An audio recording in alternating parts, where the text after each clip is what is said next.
To be an MMA fighter, you have to be a little crazy. Martial arts. But occasionally, that mindset can get you into trouble with the law. This is a list of fighters who have been arrested at some point or another in their life, from absolute mayhem to a total rampage. These are the biggest criminals in MMA, Part 2. Jason Miller has one of the most appropriate nicknames in all of MMA, Mayhem. Hey, motherfucker! Hey, man!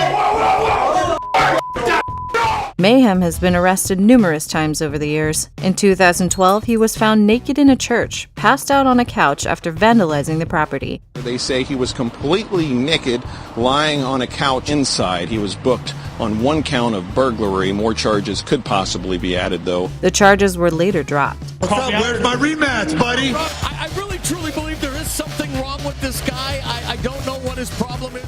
Then, in 2013, he was arrested on 2 counts of domestic abuse for kicking, choking, and urinating on his alleged victim. Yo, I never pissed on her unless she liked it. Later that year, he was arrested yet again for violating a stay-away order for sending a Snapchat. In 2014, Mayhem was involved in a standoff with the Orange County Sheriff's Department. Where MMA fighter Mayhem Miller has reportedly barricaded himself inside of a home. Officers were attempting to serve a warrant for stalking when Miller barricaded himself inside the house.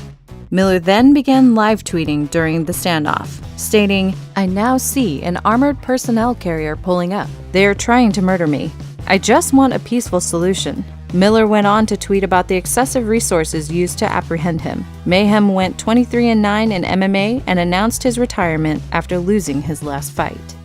Born in Rio de Janeiro, Brazil, Gracie is the grandson of one of the original founders of Brazilian Jiu-Jitsu, Carlos Gracie.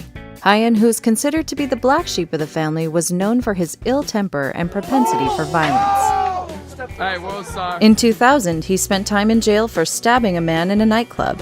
Then, in 2007, while high on cocaine and prescription medication, Hyan went full-on Grand Theft Auto and hijacked a car, but crashed it soon after stealing it. Welcome to hell, bitch! Hyan then attempted to hijack a motorcycle, but was subdued by the owner and other civilians. Gracie was taken into custody and heavily sedated by a psychiatrist. But early the next morning, Hyan was found dead in his cell from an apparent overdose of sedatives given to him by the doctor. The doctor was later convicted of recklessness for overprescribing the medication that killed Gracie and was sentenced to 2 years of community service. Another fighter with an appropriate nickname, Quinton "Rampage" Jackson, went on quite a rampage in 2008.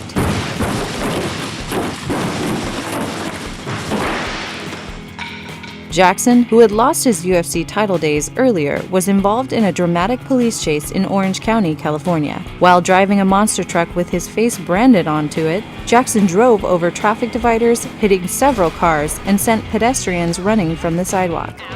Jackson was eventually taken into custody and charged with several felonies, but agreed to a plea deal. He served 200 hours of community service. All right, well, that's all we have with Rampage. Get away from me, get away. I'll hump you in front of everybody. Get away, get away. One of the women Jackson hit while evading the police filed a lawsuit, claiming Jackson's hit and run caused her to miscarry.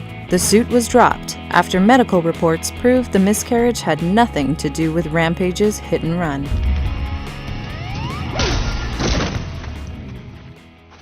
What's up, girl?